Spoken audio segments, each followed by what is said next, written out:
Buenos días, buenas tardes, buenas noches. El lunes 20 de enero, Donald Trump tomó posesión como presidente número 47 de Estados Unidos. Desde su regreso a la Casa Blanca, el nuevo gobierno se ha visto inmerso en una actividad frenética que parece buscar un cambio profundo en Estados Unidos, sus instituciones y su política exterior para llevar, comillas, a lo que Trump denomina como una edad dorada, según la BBC.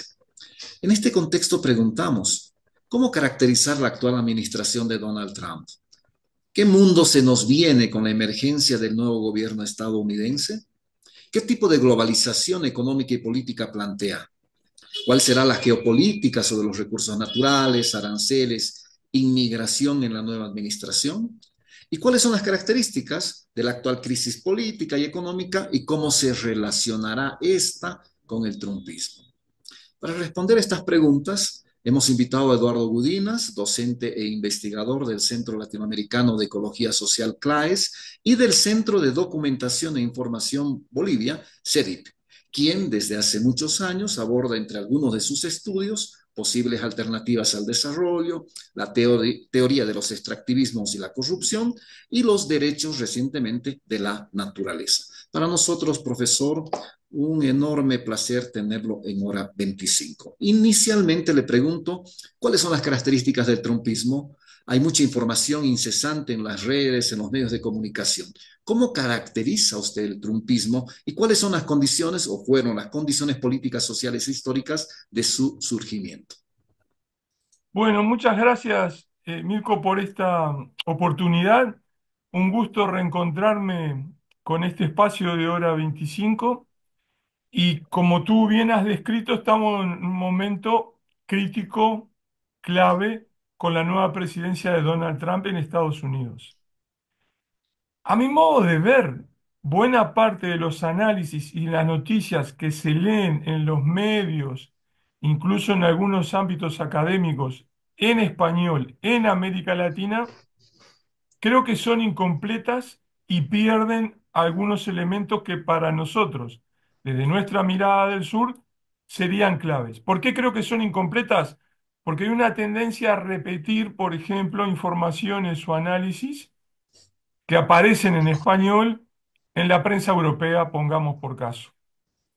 Entonces, para desmontar o para alertar sobre otros aspectos, quisiera llamar la atención sobre algunos componentes que creo que a veces pasan desapercibidos. Hay un énfasis en mirar esta situación en la persona de Donald Trump, en el individuo, en el presidente. Ese creo que es un gran error. Detrás de él y alrededor de él hay un grupo de personas de distintos ámbitos que son claves en sostener el gobierno, en producir ideas y en legitimarlo. Y como tenemos poco tiempo, y además para aprovechar que es un medio audiovisual, les propongo ver una primera lámina que les preparé, donde hay un resumen de esos tres grupos, que los podemos, por lo tanto, dividir arbitrariamente porque están solapados entre ellos. Por un lado, en los intelectuales que dan las ideas al gobierno Trump, que son ultraconservadores. Por otro lado, en un grupo de billonarios megalómanos, pedantes, a veces volcados al fascismo, que operan en ese gobierno de diversas formas, donde el más visible es Elon Musk, pero no el único. Y finalmente, los políticos, los activistas, desde los congresistas hasta el propio presidente Trump. Esos tres conjuntos actúan simultáneamente entre ellos. No son homogéneos, tienen algunas disputas, pero convergen en sostener esta administración. Y por detrás hay un amplio apoyo entre las personas que tienen intereses políticos partidarios, de los cuales la mitad de ese electorado activo en Estados Unidos votó a Trump. En términos generales podemos decir que la mitad de la población ha estado prescindente de la política en los últimos años. De la otra mitad que sí ha actuado, Trump cuenta con un apoyo cercano a la mitad de este grupo. quiero llamar la atención sobre las ideas intelectuales que están por detrás de la posición de Trump, que se vienen preparando desde su primera administración, desde el 2021-2022.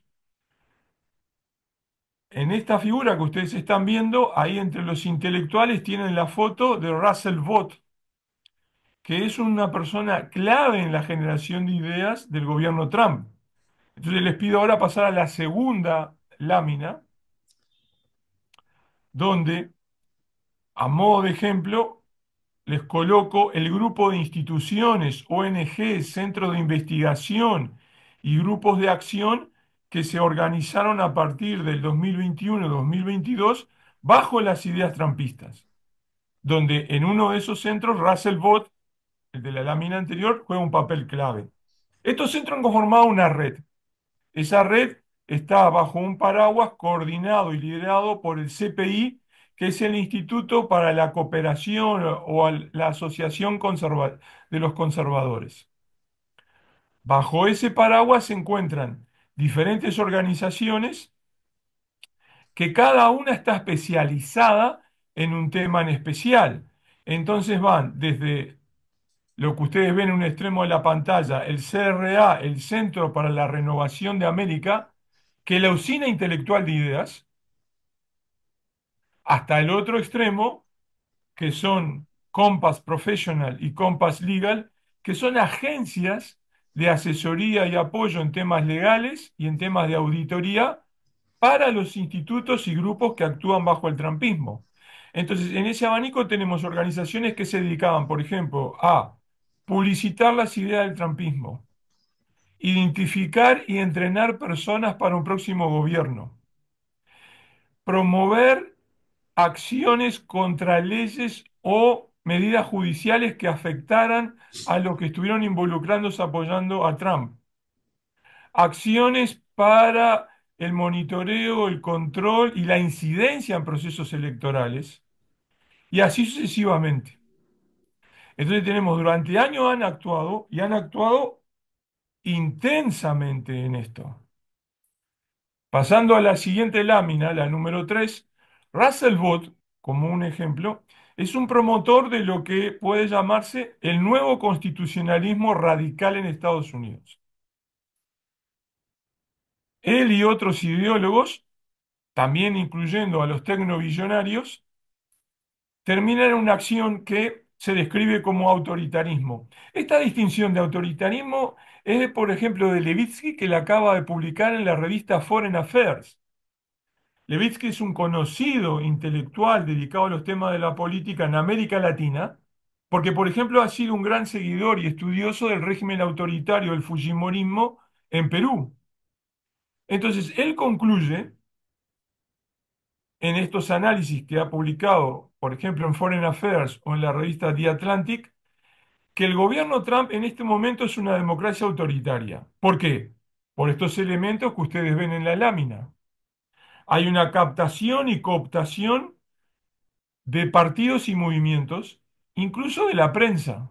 Lo que acaba de suceder con el Washington Post es un ejemplo de ello con la renuncia del editor de la sección de opinión, pero también con la marcha atrás de algunas cadenas noticiosas que habían sido demandadas por Trump persona por cómo habían dado la cobertura del intento de rebelión contra el Capitolio en el 2021, habían sido demandadas por Trump y decidieron dar marcha atrás en las acciones judiciales y pagarle millones de dólares a Trump persona para no continuar en el juicio. Entonces hay cambios sustanciales en la prensa y en los medios de comunicación. Un componente de control y vigilancia que se extiende sobre organizaciones universitarias, de la sociedad civil, profesionales. Un ejemplo muy claro es la revocación de la visa de un migrante con tarjeta verde que actuaba en defensa de Gaza en la Universidad de Columbia, que acaba de suceder la semana pasada. Y además hay una red de protección. Es que aquellos que cometen un exceso, por ejemplo, violento o ilegal, no serán perseguidos, o si son perseguidos, serán perdonados por el presidente porque fue lo que hizo, dándole el perdón a todos los que se habían sublevado al intentar tomar el Congreso en el año 2021. Estos tres componentes de captación, cooptación, control y vigilancia y proteger los excesos son posibles. ¿Por qué? Porque Trump ha puesto a un fiel seguidor en el Departamento de Justicia, porque ha puesto otro fiel seguidor en el FBI, porque además ha removido del staff de la Casa Blanca a los abogados que tenían que evaluar la legalidad o ilegalidad de las órdenes ejecutivas, porque ya ha despedido a 17 inspectores generales, que son los que hacían el control en cuestiones como la calidad de los alimentos o la salud, y porque también se han despedido a los abogados dentro de las Fuerzas Armadas, que eran los que evaluaban la legalidad o ilegalidad de las acciones que cometían esas Fuerzas Armadas. Por lo tanto, se ha generado esta red de impunidad. Eso ha desembocado en esto que les digo que es una democracia bajo un control autoritario, porque las oposiciones políticas o las voces disidentes de la sociedad civil o la denuncia ya no tienen las mismas chances de actuar con libertad y pueden ser perseguidas y silenciadas. Entonces, para completar este brevísimo esquema, pasando a la lámina número 4, el resultado es este, de esta mezcla entre estas tesis del nuevo constitucionalismo de los intelectuales, el armado de las ideas de Trump y la acción de los tecnobillonarios, es que todo este grupo entiende que hay una crisis, que Estados Unidos padecía una crisis que viene desde hace por lo menos unos 20 años. Entonces, esto es una manera de razonar muy distinta a la nuestra, donde nosotros observamos una crisis a consecuencia de lo que hace Trump. No, ellos entienden que la crisis venía de antes y se ven como los salvadores. Y esa crisis ocurre a juicio de ellos.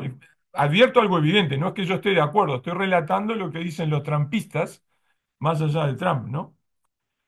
Esta crisis ocurre porque el legislativo y el poder judicial le impiden gobernar al ejecutivo, al presidente, y porque la constitución original fue toda modificada con cuestiones como los derechos de tercera generación, la protección de las minorías o la normativa ambiental. Por lo tanto, ellos responden a la crisis volviendo a la constitución del siglo XVIII en su letra y espíritu del siglo XVIII, que eso es lo que proponen los intelectuales como Russell Bott. Entonces, en la cabeza del siglo XVIII, la síntesis de la democracia, porque ellos se consideran demócratas, la síntesis de la democracia está en el presidente. El presidente es el que interpreta y representa al pueblo, es el primer magistrado y es el que decide sobre todo. Esto hace que, por ejemplo, medidas del Partido Demócrata o de sindicatos o de organizaciones ciudadanas de accionar judicialmente contra Trump sean irrelevantes, porque eso es precisamente lo que ellos quieren y están dispuestos a llevarlo al último extremo, incluso diciendo ahora que son capaces de no contemplar decisiones judiciales. Fíjense que ellos conciben al presidente como el primer magistrado. O sea, están pensando en el siglo XVIII mezclado con TikTok, con Facebook y con Twitter. Pero están en ese retroceso. Las consecuencias son gravísimas. Se redefine la libertad. Ellos proclaman una libertad, pero la libertad de las mayorías, y la mayoría se la transfieren al Poder Ejecutivo. Redefinen los derechos que dejan de ser de las personas, dejan de ser del líder sindical, dejan de ser de la Federación de Agricultores, y ahora pasan a ser los derechos de colectivos que los transfiere la presidencia. Y la democracia es el ejercicio del poder por una mayoría representada en el primer magistrado, que es el presidente, en este caso Trump. Y esto creo que resume, a mi modo de ver, la situación en la actualidad, Mirko. Profesor, muchas gracias por esta explicación amplia. Pasando al tema de estos días, se han cumplido 50 días del gobierno de Donald Trump. Muchos analistas sostienen que Trump ha vuelto recargado con sus medidas, con más poder que nunca, y como usted acaba de describir, en medio de una crisis del multilateralismo global y sin controles institucionales en lo interno. ¿Cuál es su balance suyo de estos 50 días de ascenso al gobierno de Donald Trump? Bueno, para nosotros, mirado desde América Latina, comprometidos con los temas de la justicia social y ambiental, todo lo que está ocurriendo es una locura. Pero también advierto de que sigue contando con respaldo dentro de Estados Unidos, mantiene el apoyo de su partido y, a juzgar por las noticias de ayer o anteayer, los demócratas que son la oposición siguen sin saber qué hacer porque Trump una y otra vez los embreta. Ahora corren el riesgo de que haya un cierre del gobierno federal porque no se aprueba unas medidas que tienen que ver con el presupuesto. Entonces, el proyecto de ley que proponen los republicanos para mantener abierta la administración federal lleva además otorgarle más poderes al presidente. Entonces, hay un grupo de demócratas que no sabe qué hacer porque, por un lado, llevo al cierre del gobierno federal, por lo cual Trump seguiría gobernando por decreto, o para mantener el gobierno federal funcionando, le voto esto, pero me mete de contrabando más medidas para aumentar su poder. Entonces estamos en una situación de deterioro político brutal, mezclado, esto con lo que me parece de lo más sorprendente, con continuas fabulaciones del presidente y las personas alrededor de él, donde hay una mezcla de invenciones, mentiras, distorsiones, decir una cosa un día, al otro día afirmar lo opuesto, y cuando se le pregunta si usted se está contradiciendo, el presidente decir, yo dije aquello el día de anteayer, o vos sabés, yo estaba en España, tuve una larga estadía ahora en España y de casualidad estaba mirando la reunión en la Casa Oval, en el Salón Oval, del presidente de Ucrania Zelensky con Trump, en un medio de prensa europeo, mirándolo en directo. Y no podían salir de su asombro. Todas esas semanas han sido de shock, de discusión de qué hacemos con Trump en Estados Unidos y qué hacer con Estados Unidos en niveles de intensidad increíbles. O sea, tenía la discusión cotidiana de la política nacional, qué pasaba, por ejemplo, con el Real Madrid y el Atlético Madrid, pero el tercer tema era siempre qué hacemos con Estados Unidos. Entonces, el shock, el impacto geopolítico es brutal. Y hoy se refuerza con esta filtración, que una no se sabe si es verdad o mentira, de que Trump encomendó al Pentágono evaluar planes de intervención militar para recuperar el canal de Panamá. ¿Qué tipo de implicaciones económicas y geopolíticas, usted acaba de mencionarlo, tienen la elevación, porque eso se ha tratado estos 50 días en este mare magnum de decisiones políticas? ¿Qué consecuencias tiene la elevación de los aranceles para Europa y América Latina y el mundo en particular para México? Trump impuso aranceles del 25% al acero y el aluminio, aunque también cabe mencionar, según una reciente encuesta que circuló estos días por las redes de CNN, el 56% de los estadounidenses desaprueba la política económica de Donald Trump. ¿Cómo analiza usted este tema, aranceles y sus implicaciones? Bueno, la imposición de aranceles va a tener efectos en aquellos países a los cuales se le impone, que van a tener sectores exportadores muy golpeados y eso va a tener una consecuencia en el empleo, en el desempeño económico y eventualmente en las economías de muchos hogares. A su vez va a tener un impacto brutal también dentro de Estados Unidos. Eso se traslada al desempeño de los grandes centros financieros globales. Desde hace varias semanas, los índices de Wall Street, por ejemplo, ayer se resumió el desempeño del Standard Poor's 500 y ha venido en franca caída desde hace semanas.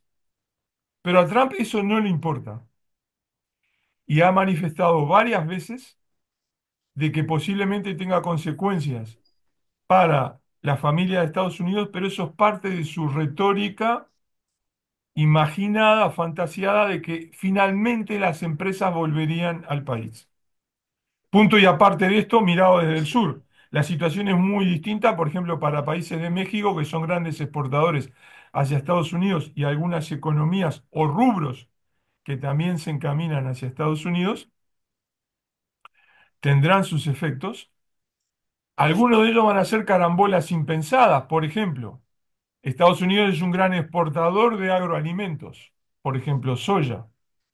Cualquier medida de respuesta de China que afecte a la agricultura de Estados Unidos va a tener un impacto negativo para sus agricultores, pero a su vez va a potenciar las exportaciones de soya de los países del sur de América del Sur.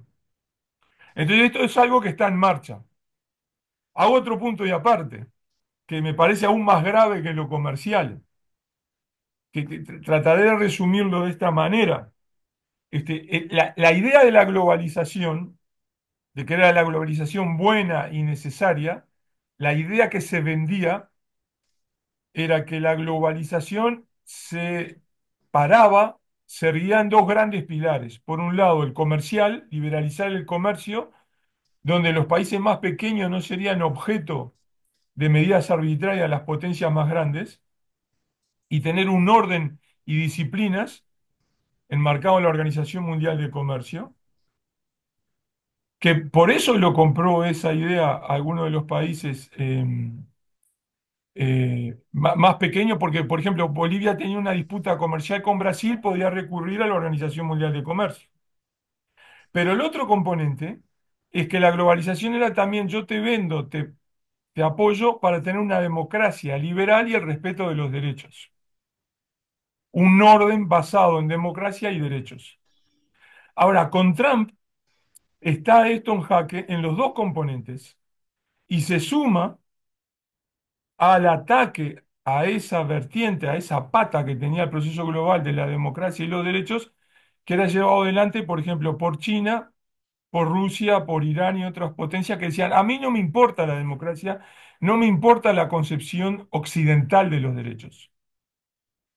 Entonces, por eso yo trato de transmitir que a mi modo de ver, aquí hay una situación aún mucho más grave que lo comercial, es que si se legitima un orden global basado en gobiernos autoritarios, nosotros los que estamos en la sociedad civil, aquellos que defienden la justicia, los sindicalistas, las organizaciones campesinas indígenas, quedan atrapadas por el lado económico, porque lo comercial lo afectan, pero también por el lado político, porque si los grandes no respetan ni democracia ni derecho, ¿qué esperar dentro de las propias fronteras?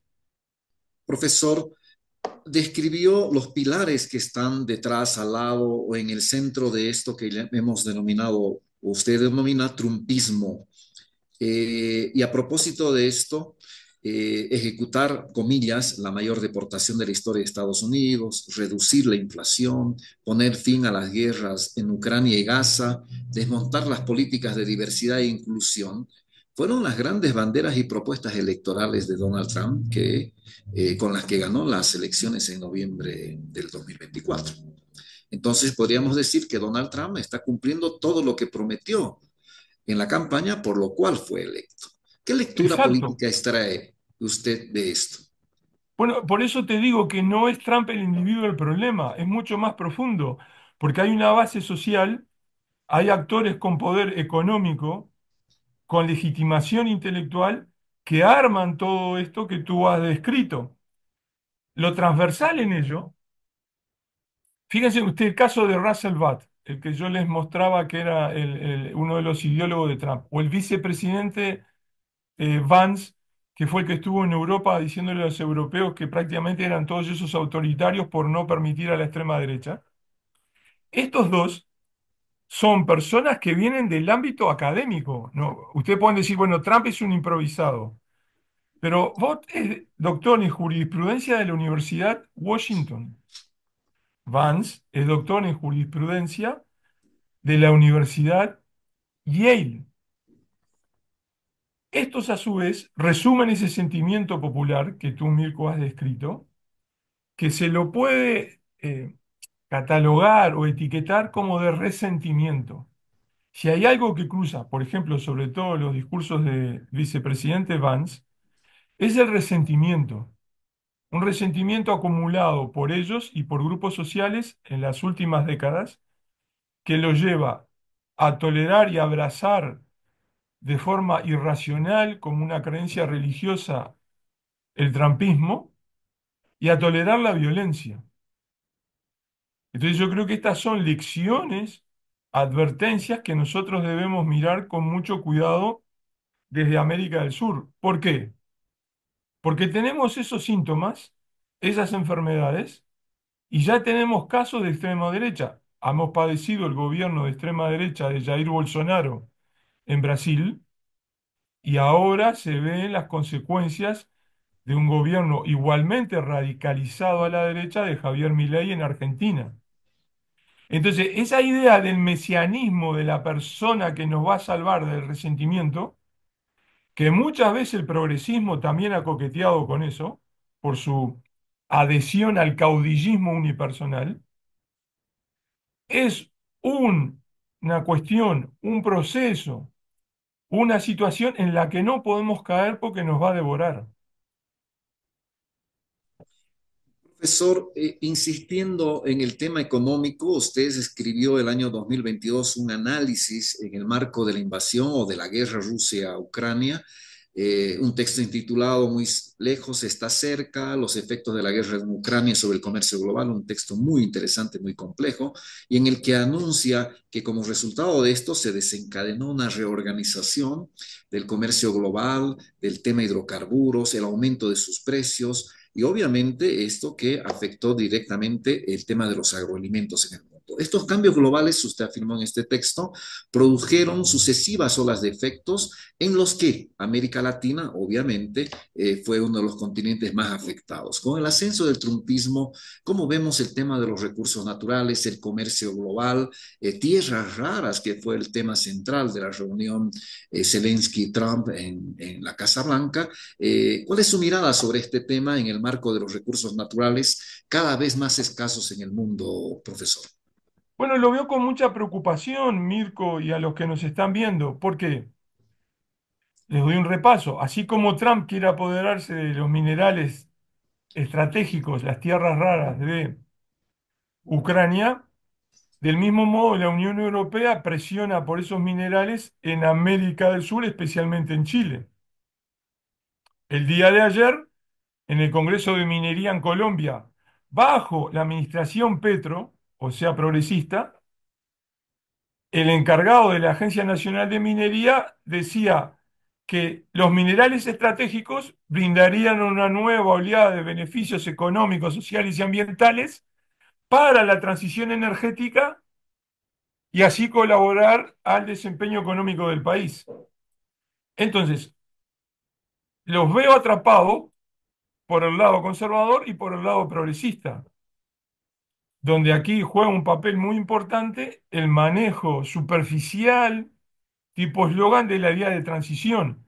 Entonces, el rótulo este de transición se justifica cualquier cosa, suponiendo que nuestros países deben ser proveedores, pensando en el caso de Bolivia, proveedora de litio para la reconversión a autos eléctricos, camiones eléctricos que se fabricarían en China para vender a la globalización.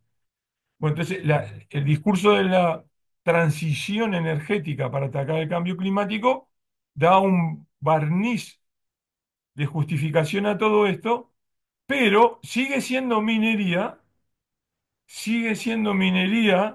al viejo estilo con todos sus impactos sociales y ambientales y repitiendo la dependencia a empresas. Entonces me cambian las empresas europeas por corporaciones de China o de Rusia, pero seguimos subordinados. Entonces, hace pocos días atrás estaba releyendo a René Zabaleta Mercado. Entonces, cuando él habla del excedente, en los términos que él emplea la noción, se refería, por ejemplo, a la lucha de los grupos de poder por quedarse con la monedita que dejaba la minería. Entonces uno lee en esta colección de los textos completos de Zabaleta Mercado que publicó Plural ahí en La Paz hace ya varios años, lee los textos de Zabaleta del siglo pasado y seguimos en el mismo problema. Entonces hay una clase política que sigue sin aprender de la historia y cree que vendiendo más minerales va a resolver las cuentas nacionales para pasado mañana, a pesar de que hunde aún más a los países en la subordinación a la globalización como proveedores de materias primas. Profesor, definitivamente entonces esta nueva era que usted ha caracterizado y definido del trumpismo generará más presión para que América Latina eh, acceder sus riquezas naturales. Mayor Esto es mucho presión. peor. Lo que quiero transmitirles es mucho peor, porque todos sabemos las discusiones que se han mantenido con los gobiernos progresistas, si eran buenos o malos. Pero por lo menos allí había un ideal de defensa de la justicia. Entonces el reclamo al progresismo es: abandonen el sesgo autoritario, hiperpresidencialista y demos pasos reales, efectivos, para asegurar de mejor manera justicia social y justicia ambiental. Podríamos avanzar. El cambio que se está produciendo ahora es desmontar el progresismo, desmontar la política del centro, incluso desmontar a la derecha convencional e ir hacia atrás a una extrema derecha reaccionaria, autoritaria y casi violenta de hace 2 siglos atrás. Entonces la transformación está yendo no un paso hacia atrás, sino varios hacia atrás. Y esto explica situaciones tan paradojales como que gobiernos de centro o incluso centro derecha, como el de Macron en Francia, sean la izquierda del trumpismo. Entonces estamos en esta situación de, yo diría, no desenfocarse, no confundirse y entender al trumpismo como un proceso político, social y cultural mucho más amplio y mucho más peligroso, que tiene muchos seguidores de ideas similares en nuestro continente. Profesor, ya finalizando y hablando de propuestas y perspectivas, acaba usted de mencionar aquello. eh, ¿Qué contradicciones presenta el trumpismo? Porque es lo primero que se tiene que poner sobre la mesa en esta perspectiva de plantear propuestas desde América Latina. ¿Qué contradicciones, según usted, presenta el trumpismo, Bueno, profesor? hay una tensión no evidente, rezagada, es que por un lado tienen actores fantasiosos como Trump asociados a personalidades que tienen una racionalidad ultraconservadora, donde mantienen su propia lógica.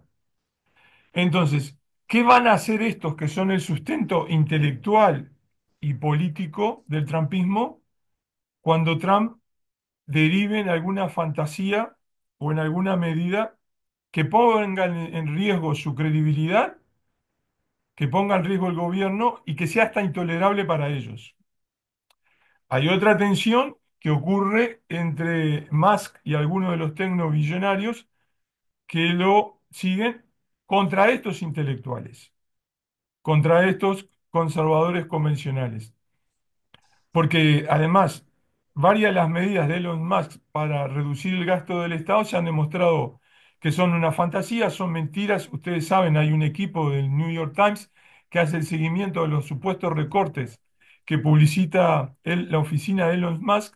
Y los más grandes recortes de ellos, los más grandes, eran todos infundados porque eran de programas que ya no existían desde antes. Entonces, este es otro también fabulador a su modo. Y finalmente, hay un componente por ahora impredecible cómo se va a organizar y orientar, es que la sociedad civil en Estados Unidos es potente, está organizada y en cierto momento va a despertar, se va a coordinar a gran escala y va a reaccionar contra esto. Por ahora lo que estamos viendo son manifestaciones y protestas localizadas y descoordinadas. Pero si éstas cristalizan en movimientos más regionales, más amplios, temáticos, la situación va a ser mucho más distinta y de mayor enfrentamiento. Y este es otro tema que también me preocupa mucho. ¿Por qué? Porque la ideología del trampismo es que quiere el enfrentamiento. porque ellos dicen que tenemos que actuar contra esta crisis política. Y un enfrentamiento en un país como Estados Unidos, donde casi todo el mundo está armado, debería elevar las alertas de todo. Profesor, para finalizar, ¿cómo abordar la policrisis, esta crisis multidimensional desde América Latina? Eh, ¿Hay esperanza? ¿Usted es optimista? ¿Hay posibilidades de acometer con éxito la resolución de los problemas que nos plantea esto que usted nombra como policrisis, crisis medioambiental, política y económica desde y para América Latina? ¿Qué hacer para construir alternativas en y desde América Latina en esta nueva era geopolítica, profesor? Bueno, yo soy optimista en el sentido de la necesidad de batallar por estas cuestiones. También reconozco en los momentos de calma aquí en la casa que hasta ahora venimos fracasando magníficamente en generar esa alternativa sustantiva. Pero no hay otra opción, Mirko, es que no hay otra opción. Porque precisamente la idea de policrisis es que todo ese abordaje convencional de tomar las crisis por separada, por un lado las económicas, por otro lado las sociales, después intentando con las ecológicas, no funciona porque hay mecanismos, procesos de fondo que las explican. Entonces yo podré solucionar, pongamos por caso en Bolivia, supongamos que soluciono el problema de los combustibles. A los 15 días voy a tener la otra crisis que estaba allí oculta en segundo lugar o subsumida. Entonces, abordar las policrisis implica ir a las causas de raíz fundamentales que las sostienen, que hasta donde yo puedo entender son las ideas convencionales del desarrollo, que son justamente las que hemos considerado en este diálogo contigo. Por ejemplo, seguir exportando materias primas no resuelve los problemas de fondo. Bolivia se ha convertido en un ejemplo continental de ese fracaso, porque fíjense en ustedes, se ha quedado casi sin hidrocarburos y la herencia de eso no ha sido una mejoría sustancial del país. Te recuerdo, hace 15 años atrás en La Paz, en diferentes eventos y seminarios, cuando se discutían las alternativas post-extractivistas, se les decía, bueno, ustedes pueden mantener algunas explotaciones de hidrocarburos sin aumentar la frontera de explotación, porque hay que respetar la naturaleza, las comunidades locales, los pueblos indígenas, pero usen esa plata sabiamente para tener una matriz energética alternativa, porque no la van a poder armar de un día para el otro. Vayan armando energías alternativas, de manera que cuando se queden sin petróleo, se queden sin gas, ya tengan instalado fuentes opcionales para llevar adelante lo que necesiten. Eso no se hizo. Este mismo fracaso está ocurriendo en Perú, se va a repetir en Ecuador y también en Colombia. Entonces, viste, como dicen acá el hombre de campo, somos bichos testarudos y nos cuesta aprender. Por eso hay que seguir insistiendo. Muchas gracias, profesor Eduardo Gudinas, por el caudal de información que nos ha dado para comprender, reflexionar y dialogar sobre este tema de fundamental importancia en nuestros tiempos para el mundo y para América Latina. Y muchas gracias también a todos ustedes por habernos seguido. Hasta la próxima. Bueno, un gusto, hasta la próxima.